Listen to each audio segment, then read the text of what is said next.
Al comenzar quisiera decirles que me invade una tranquila alegría de compartir este tiempo y espacio con ustedes una vez más. Y quiero agradecerles especialmente al pastor, al directorio, la forma tan cariñosa en que me han recibido. Ayer estuvimos en la Unión y yo creo que tanto Alexis como yo nos alegramos mucho de ver cómo esa comunidad da señales de renovación, especialmente con la presencia de personas jóvenes, adultas, con un nivel de convicción en el Evangelio bastante profundo y que levanta esperanza en ese contexto, en el contexto de la Iglesia Luterana en la Unión. Muchas gracias por recibirme. Yo creo que vuelvo después a Santiago con el corazón contento de haber tenido comunión con ustedes y de ver cómo nuestra iglesia se mantiene, se sostiene y da testimonio de su fe en Jesús. Gracia y paz del que es, del que era y del que ha de volver. Bueno, el texto fue un poco extenso, ¿lo pudieron entender bien? ¿Necesito leerlo una vez más o quedaron las ideas en la lectura inicial? Si alguien necesita que lo vuelva a leer, yo lo hago sin problema. Levante la manito, sin temor. Ok. Inicialmente son menos versículos, pero la lectura estuvo muy apropiada porque entrega el contexto completo. Juan recuerda las palabras de Jesús, porque él estaba ahí, y nos escribe: algunos de sus discípulos comentaban entre sí, ¿qué quiere decir con eso de que dentro de poco ya no me verán? Y un poco después volverán a verme. ¿Y por qué voy al Padre? E insistían, ¿qué quiere decir con eso de dentro de poco? No sabemos de qué habla. Jesús se dio cuenta de que querían hacerle preguntas acerca de esto. Así que les dijo, se están preguntando qué quise decir cuando dije, dentro de poco ya no me verán, y un poco después volverán a verme. Ciertamente les aseguro que ustedes llorarán de dolor, mientras que el mundo se alegrará. Se pondrán tristes, pero su tristeza se convertirá en alegría. La mujer que está por dar a luz siente dolores porque ha llegado su momento, pero en cuanto nace la criatura, se olvida de la angustia por la alegría de haber traído al mundo un nuevo ser. Lo mismo les pasa a ustedes. Ahora están tristes, pero cuando vuelva a verlos, se alegrarán y nadie les va a quitar esa alegría. Es palabra de Dios. Es notorio que existe en muchos relatos, de los recuerdos de los discípulos sobre Jesús que han llegado a través de los evangelios, que podemos distinguir que hay una tensión entre los objetivos de Jesús con su predicación y su ministerio y que los discípulos y aquello que los discípulos esperaban de ese ministerio. Y aquí y en otros pasajes queda clara esa discrepancia, esa tensión. Los discípulos, cuando estaban con Jesús, cuando escuchaban sus palabras, cuando escuchaban sus enseñanzas y cuando lo entendían como el Mesías, estaban pensando de manera absolutamente concreta. ¿En qué sentido? Ellos pensaban que Jesús de Nazaret estaba preparando el camino para expulsar a los romanos que los estaban sometiendo e instaurar un reino israelita en el cual él iba a ser un rey político, expulsando a los invasores e instalando en Israel algo así como una teocracia. Hay algún pasaje donde ellos discuten quién es el más importante, quién se va a sentar a la derecha de Jesús cuando eso suceda en el trono, cuando Jesús administre a Israel política y económicamente y religiosamente. ¿Quién va a ocupar un lugar de importancia entre los discípulos? Y lo discutían y había tensiones, porque estaban entendiendo la predicación de Jesús desde lo inmanente. No conseguían ver el punto al que estaba apuntando Jesús, con sus palabras, con su enseñanza, con su ejemplo. Jesús tenía en mente una idea de lo que predicaba trascendente.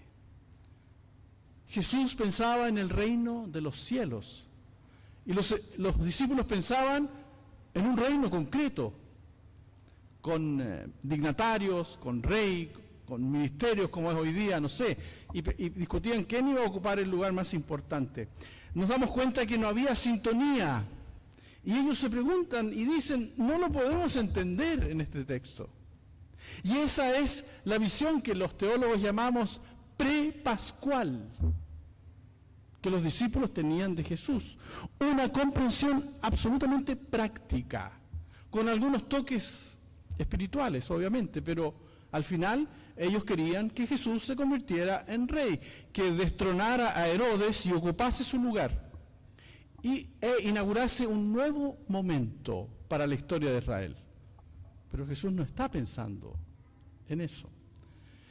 Los discípulos no tenían la experiencia que vendría después y que se llama y genera la visión post-pascual. ¿Alguno de ustedes podría tal vez tener la valentía de decir de qué estoy hablando? ¿Me están entendiendo cuando digo pre-pascual y post-pascual? ¿Sí? Dale. Fuerte, fuerte. Exactamente. Jesús está hablando claramente y lo dice y lo menciona en el texto paso a paso. Me van a ver y después no me van a ver. Sentirán dolor y después sentirán profunda alegría. Está hablando de su proceso, su crucifixión, su muerte y su resurrección. Nosotros nacimos a la fe con la visión post-pascual. Desde pequeño, en la medida que fuimos criados en la fe cristiana, se nos enseñó y sabemos de la resurrección de Jesús y sabemos del final de su historia. Y tenemos esa visión, esa mirada hacia atrás. Los discípulos no tenían en ese momento esa visión. Y por eso que les costaba tanto entenderlo. Y una vez que viven la experiencia de Jesús, del Jesús resucitado, ellos se dan cuenta. Y en muchos textos dicen, era eso lo que él quería decir.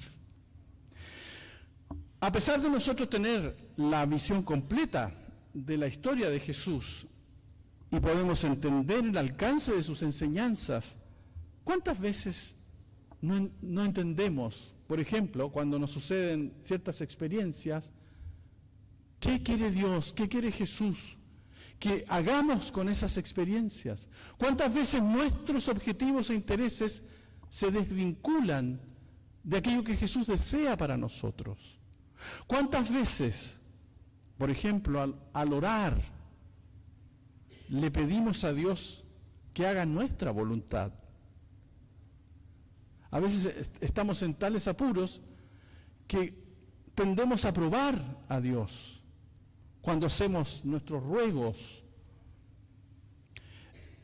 Y tenemos ahí el ejemplo claro de Jesús en esto, en Getsemaní, ¿recuerdan? Jesús, en su perspectiva humana, entendemos los teólogos que en Jesús habita la naturaleza divina absolutamente y la humana absolutamente. Y desde lo humano, Jesús siente temor por lo que se aproxima, su muerte en la cruz. Le dice a Dios, si no es necesario, no me hagas pasar por esto. Tal vez el mismo Jesús en su condición humana no entiende claramente qué quiere Dios con su muerte, con su sacrificio. Al igual que los discípulos no entienden qué es lo que quiere Jesús en ese momento. Ahora, la actitud de Jesús es, al final, aunque no es lo que yo quiero, que se haga tu voluntad. Y muchas veces en nuestra existencia, me parece, por lo menos en mi experiencia, hay momentos en que antepongo mi voluntad a la voluntad de Dios. Me cuesta esperar qué es lo que quiere Dios en mi vida con esto que me está pasando.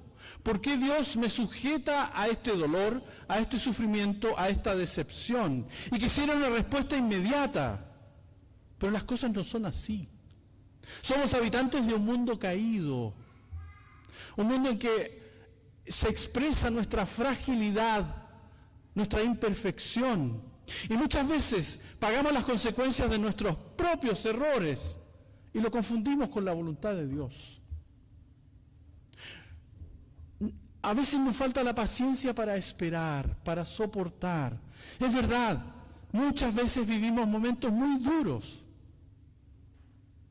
Cada uno de nosotros ha experimentado el dolor, la decepción, la tristeza. Y en ese momento, nuestros intereses pueden esperar para buscar entender qué es lo que Dios quiere que descubramos con aquello que nos está sucediendo. Mirar, poner los ojos en Cristo como un ejemplo de paciencia, de obediencia, y como un ejemplo de alguien que espera que aquello que está viviendo tenga una respuesta que finalmente se transforma en alegría.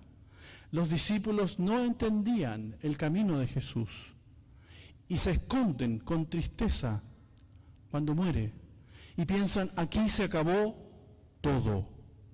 ¡Qué decepción! Pero viven la experiencia del Jesús resucitado y la presencia del Espíritu Santo en sus vidas, en un proceso que Jesús marca claramente en este texto. Y nos invita en ese texto también a nosotros a entender que la vida en Cristo tiene momentos, pero que Cristo ha preparado para nosotros aquello que realmente nos es de utilidad, de crecimiento, de enriquecimiento, aunque parezca que no.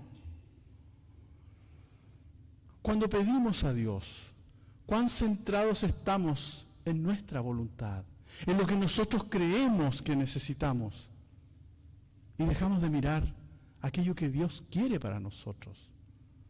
¿Cuántas veces decimos, Señor, que se haga tu voluntad en mi vida?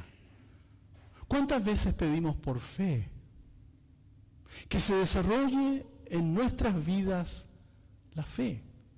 Que podamos entender en cada una de las experiencias que vivimos la posibilidad de crecer en ellas, en nuestra relación con Dios. ¿Cuánto pedimos por fe? ¿Cuánto pedimos que la esperanza de Dios, que es una esperanza viva y activa, se presente en nuestra vida? Y que podamos vivir los momentos de prueba en esa esperanza, en la esperanza del Cristo resucitado que nos levanta. No es una esperanza pasiva, es una esperanza activa en fe, activa, que busca al Señor. ¿Y cuántas veces le pedimos a Dios que nos haga seres caritativos? Que es donde se realizan sentimientos, donde se realizan concepciones que traemos con nosotros y las podemos ver en acción desde nosotros. ¿Cuánta caridad somos capaces en lo personal de llevar a quien lo necesita? Somos seres caritativos, le pedimos a Dios caridad, compartir caridad, crecer en caridad y recibir lo que esta nos entrega de vuelta, que también es alegría. La fe trae alegría. La esperanza en Cristo trae alegría a nuestra vida. Y la caridad, por supuesto que sí. Estos tres elementos son los llamados virtudes teologales. No sé si alguna vez lo han escuchado. Fe, esperanza y caridad. Fe, esperanza y caridad que se fundamentan en la experiencia de Cristo, que se fundamentan en su ejemplo y que nos pueden hacer salir de nuestro centro constante que somos nosotros mismos en nuestra relación con Dios. ¿Cuántas veces nuestra oración se presenta prácticamente como un pliego de peticiones a Dios? Pero ¿cuántas veces preguntamos, ¿qué quieres de mí, Señor, en mi oración? En nuestras oraciones. ¿Qué deseas? ¿Cuál es tu voluntad para mí? Y en el proceso que Cristo describe, me parece que se nos muestra con claridad el enfoque, porque el propio Señor nos entrega su ejemplo en su relación con Dios, en su interpretación de su propia experiencia de dolor en la vida, teniendo y esperando con fe que iba a traer redención y alegría después, a pesar del paso que tenía que dar. Y entiendo en lo personal que es importante vivir mi existencia en esa perspectiva. Sufrimos muchas veces, sí. Vivimos decepciones muchas veces, sí.